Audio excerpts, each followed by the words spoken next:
èèmù àyà kan àbí méjì wá pé ǹjẹ́ ó burú kápé èèyàn méjì mẹ́ta tọ́ sí nǹkan kan kò sì lè ṣe fún ju kíni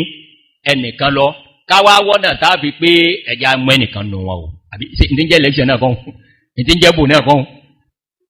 àkọ́kọ́ àyà nú al-Qur'an al-Karim ẹ̀yà fà ní bá ti ń kẹ́ mọ́ bá ń gbé o nínú suratu Ali Imran nínú suratu qala Allahu azza wa jalla wa ma kunta ladayhim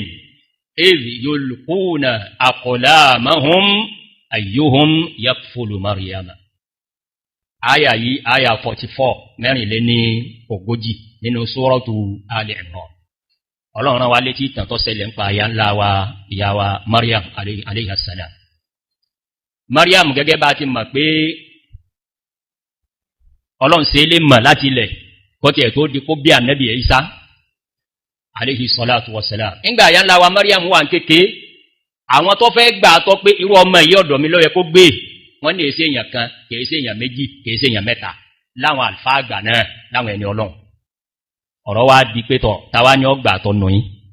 Al-Qur'ani ní tí wọ́n ṣe náà ni pé idhi yulquna aqlamahum ayyuhum yakful ọ̀dà bí bàtàwà náà pé ẹjá ta ọkọ̀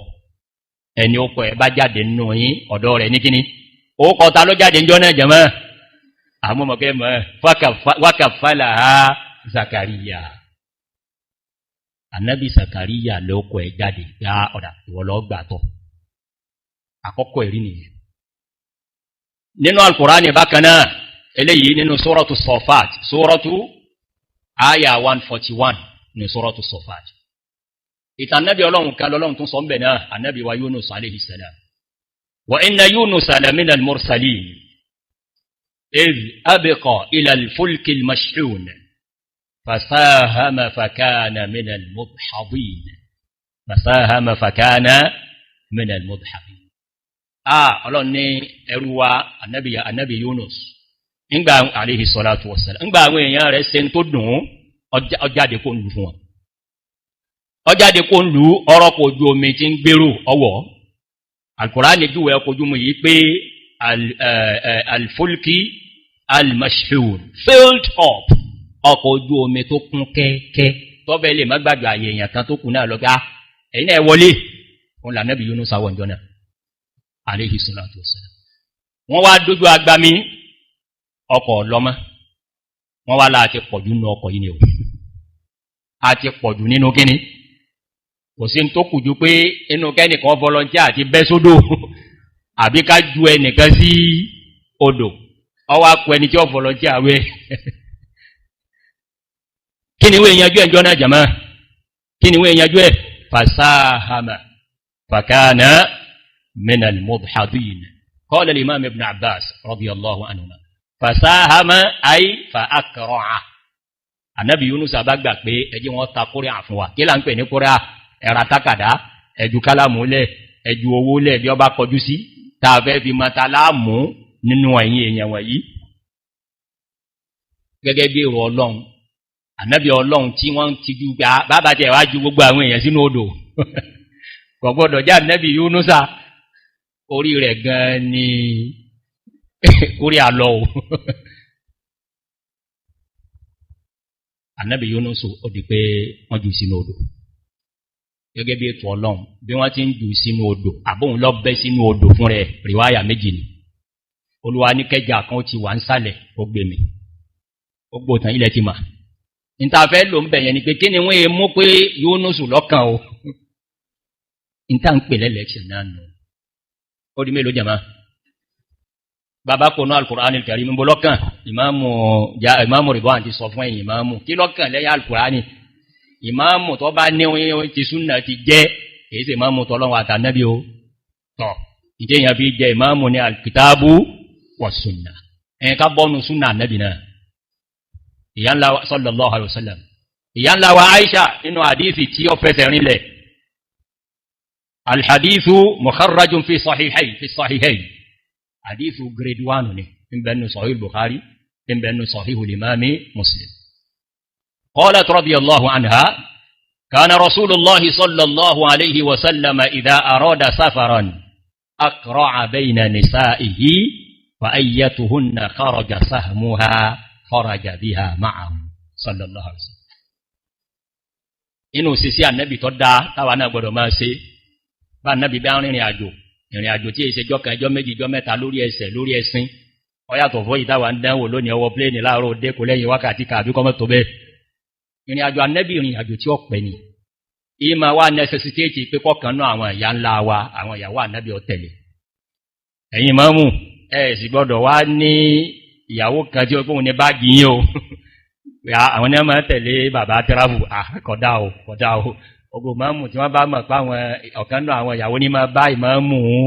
tẹ́ráfù kódà o Ànábì èsì bẹ́ẹ̀ o sallallahu alaihi wasallam gbogbo wọn náà ló sì wù pé èmi ní lọ ìwọ lọ lọ ìyálà wa Àìṣà níbò ni Ànábì yàn yọ takórí àfún wa ìyẹn ni pé ara ó kọ àbá gbogbo ọ̀nà tàà fi select ipé inú ẹ̀yin tí gbogbo yín náà lẹ́lẹ́tọ̀ sí kẹ́ tẹ̀lé mi àmọ́ lè mú lọ́wọ́ ju kíní ju èèyàn kan lọ wọ́n wà tàbẹ́ wọ́n mú ẹnìkan àwọn àlùfáà ní tí ń gẹ́ election náà nù election separated from democracy sẹ́gbàgbé bá ti ń tò bàbá yẹnjú ẹ̀ lọ́tọ̀ọ̀tọ̀ náà padà sí bí election in a democratic system ló gọ́lọ̀ àmọ́ àìyànjú ẹ̀ báyìí òun ló fi di pé ariwo yìí pọ̀ nílẹ̀ Yorùbá ògbógbà láàmà jà ọdún mẹ́rin ẹ lọ ẹ má lọ ẹ dìbò ẹ má dìbò àti mú Al-Kùránì àmúsúnà Ànábì sallallahu alaihi wasallam ẹ̀wọ́lọ́kàn àwọn sọ̀hábí Ànábì àmú àwọn náà kí làwọn sọ̀hábí náà ṣe tá a lè rí mú bẹ̀ pé wọ́n máa ń ṣe báyìí náà kódé ilé ìtì ẹ̀fẹ́ wà more relevant to ọ̀rọ̀ tá ń sọ yìí kò sí nǹkan kan tí ó wà relevant ní ọ̀rọ̀ Ọlọ́run àti tànẹ́bí o àmọ́sẹ́ mọ̀pọ̀ kan súnmọ́ kan jù kan lọ ọ̀rọ̀ wọn fẹ́ yan olórí lélé tí mo fẹ́ sọ yìí olórí wa Umar ibn al-Khattab radiyallahu anhu nígbà tí ọlọ́jọ́ dé Umar ibn al-Khattab ṣàárẹ̀ fúnjọ́ díẹ̀ àmọ́ ti mọ̀ pé àárẹ̀ ọlọ́jọ́ torí pé ni tí wọ́n gún ní nǹkan lórí wọn ni radiyallahu ta'ala anhu yá bọ́lọ́wọ́n bá ní ẹ̀mẹ́ ò tí ìṣẹ́tán tí ó bọ́ lókò àmọ́ báyìí ó fún ọ̀gá wa Umaru láyé àti ṣètò succession ti ẹ̀kalẹ̀ pẹ̀tọ́ bọ́lọ́wọ́n bá ní báyìí náà ní ọ jà sí o àwọn báyìí lọ́kàn o mẹ́tọ̀dù wo ni Umaru lò nínú àkọọ́lẹ̀ tó lẹ́rí Umar radiyallahu anhu nínú gbogbo àwọn sọ̀hábí Ànábì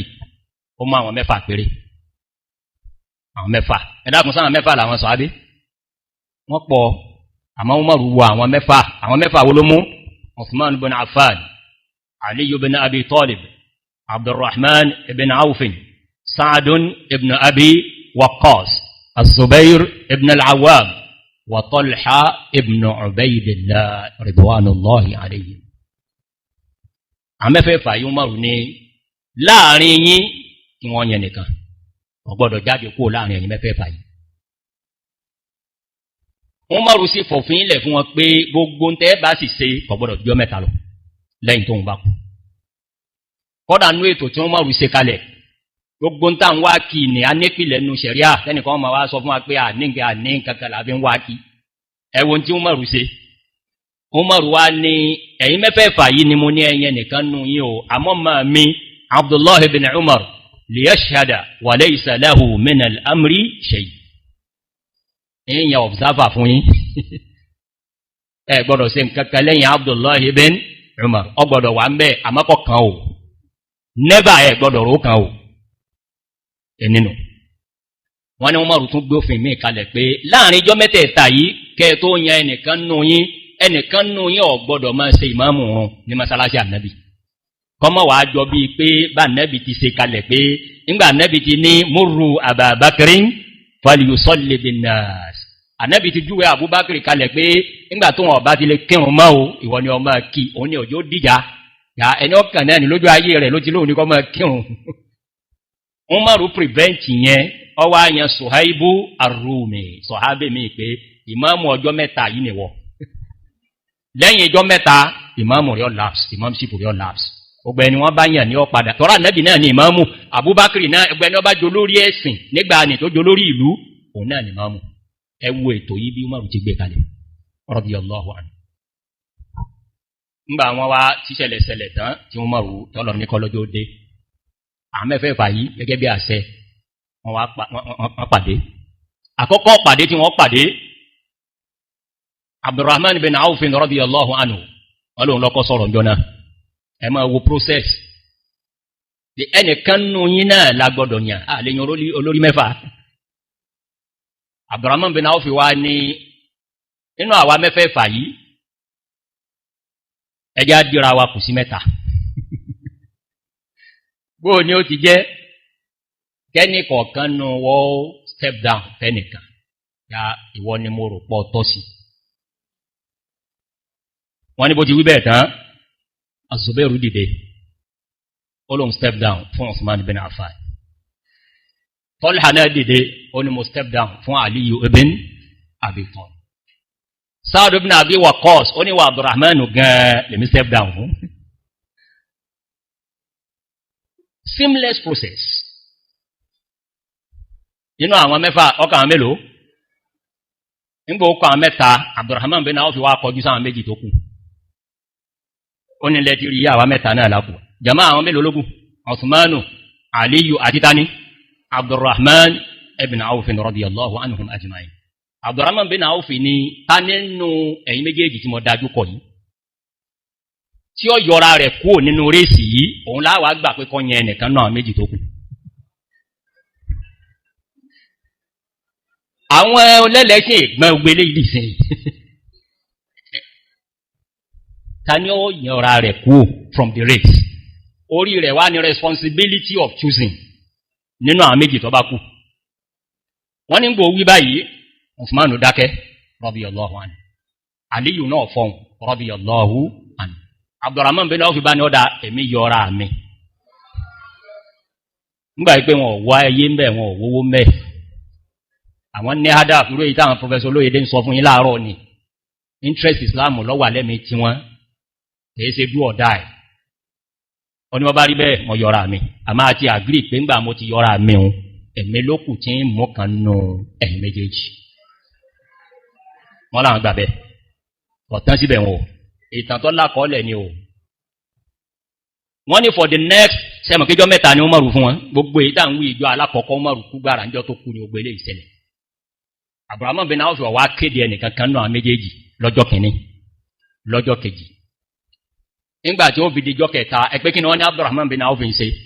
gbogbo ẹni tí ó nílà ká ìta lè bi pé kí lórí sàn méjèèjì wọ́n ní Abdurrahman bin Auf wá ń lọ bá wọn ní wọ́n lọ bá wọn kọ́dà lákọọ́lẹ̀ àwọn tó kọ̀ tán ní wasa'ala an-nisaa fi juhrihinna kọ́dà Abdurrahman bin Auf ibi táwọn obìnrin ìgbà náà wọ́n èé jáde máa rò pọ̀ máwọn ọkùnrin báyìí wọ́n lélé tí wọ́n nínú ilé wọ́n ní ayé tí ayé àwọn obìnrin ní Abdurrahman bin Auf ní ẹjẹ́ ń bá wọn sọ̀rọ̀ ó bi àwọn obìnrin tí ń bẹ nínú ilé wọn pé inú Usmanu àti Ali tani wọ́n náà rò pọ̀ yóò lídìí wa consultation after 3 days of consultations Abdurrahman bin Auf ó ní bí ìbá ṣe bóyé èèyàn méjì àbí mẹ́ta gbogbo àwọn tó ń bí Usmanu ni wọ́n mú ó sì sọ bẹ́ẹ̀ fún Usmanu ó sọ bẹ́ẹ̀ fàálì náà àlí lọ́kọ́ ṣe bẹ́yà fún Usmanu pé wọ́n bá ti rí bá wọn yá náà nù